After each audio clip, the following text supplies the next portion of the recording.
Hello, my friends! Having recently traveled from Canada to South Africa and back, I want to talk about this. In total, my trip included 4 long-haul flights and 3 shorter flights, and these things that I'm going to talk about happened way too frequently. I'm sure some of them bother all civilized travelers, but some of them might only bug me because of my autistic having to have things a certain way thing. Okay, number 1, people going over their carry-on allowance. We've all heard that airports around the world are having major checked baggage issues. Luggage is getting lost, it's taking forever to get onto the carousels. I've heard stories of entire plane loads of people not getting their bags when they land. So a lot of people are trying to get around this by only taking carry-on baggage, and they're taking way too much of it. Either an extra bag or the bag they take is freaking huge. None of the airlines seem to be doing a great job of enforcing carry-on bag limits, and what ends up happening is that the overhead bins fill up really fast. And by the time you board, you cannot find a space anywhere for your one little bag that's just too big to go under the seat in front of you. Don't do it, people. For a start, it's inconsiderate. There should be enough space in the bins for every passenger to place a bag. And secondly, it defeats the goal you were trying to accomplish because half of the carry-on bags end up having to be checked anyway. Number 2, being rude to people who refuse to switch seats. A lot of people seem to have this attitude that those who are traveling alone are obligated to switch seats if asked so that traveling companions can be seated together. Now, on just about every airline in the world, you have the option of checking in online a full day before the flight and choosing your seat. Most airlines give you the option to pay a bit extra to select your seat well ahead of time. I usually take this option. I'm traveling again in December, and my seats are already selected and booked. I paid for that. And I am not going to give up the window or aisle seat that I paid for so that I can be squished into a middle seat. I will trade for an equivalent seat, so I'll switch a window for a window or an aisle for an aisle. But if I paid to be in a particular kind of seat, I'm not going to move to a seat that's not at least as good. That does not make me rude, it does not make me uncooperative, it does not make me difficult. It just means I am asserting my right to something that, again, I paid for. I get that not everyone can prepay for specific seats, and I get that the seats you may want are no longer available by the time you check in. That should not be turned into somebody else's problem. Number 3, reclining your seat the second you get on the plane. So you get on a plane, and before you've even got your seatbelt on, the person in front of you sits down and reclines their seat all the way so fast that you almost get slapped in the face by the onboard entertainment system. Yes, I get it. Airplane seats are not all that comfortable, especially if you have to sit there for 12 hours. The only way to get a bit of sleep is to recline your seat, but could you please just wait for a little bit? At least until the dinner has been served, even if you don't plan to eat yourself. The person behind you wants to have enough space to eat without accidentally choking on their plastic cutlery. Flight attendants on some airlines have started asking passengers to keep their seats upright during meal services, and I'm so grateful for that. Number 4, arguing with the airport security person. Airport security is a pain in the ass. One of the things I find most inconvenient is that the rules aren't the same from one airport to the next. Sometimes you have to take out your laptop. Sometimes you also have to take out your iPad. Sometimes you don't have to take out anything. Some of them want you to take off your shoes or your watch or your belt. Others don't. So if the person in front of me is taking a long time because they're trying to figure out what the hell they're supposed to be doing, I don't mind that. We're all in this together. We're all confused. Solidarity and all that. What grinds my gears, though, is when someone in the line starts arguing with the security person.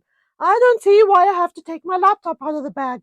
Why should I take my belt off? My pants will fall down. All of these rules are ridiculous, and I'm not taking off my watch.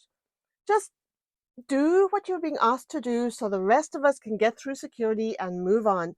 And those security people are just doing their jobs. I'm pretty sure they don't get paid enough to be dealing with that kind of bullshit. Number 5, using the seat in front of you as leverage. Here's the scenario.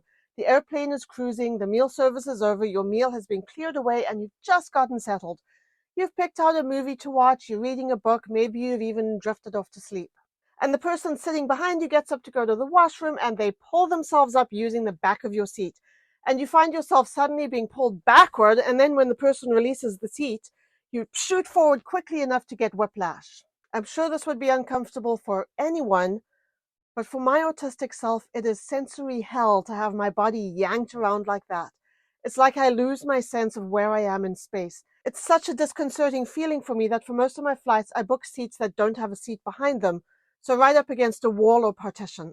Number 6, being late for boarding. This one should be obvious. If you've checked in for a flight, please show up to the boarding gate on time.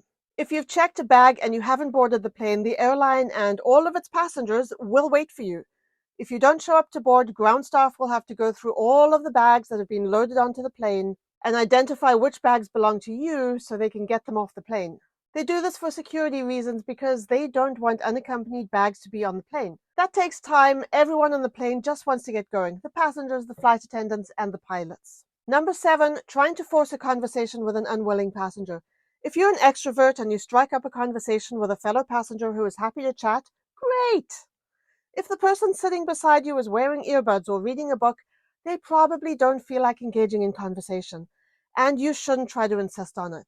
If you do try to insist on it and the person continues to read or listen to music or watch TV, don't try to claim that they're being rude. You're the one being rude because you are invading that person's mental space. For some people, conversations with strangers are torture. Introverts can experience very real anxiety if someone tries to force them into a conversation, especially in a setting where you cannot just get up and walk away. Number 8, standing up the moment the plane gets to the gate. At the end of the flight, when the plane is at the gate, the second you hear that ding when the seatbelt sign goes off, 99% of the people on the plane stand up and start jostling for space in the aisles and opening up the overhead bins to get their stuff out.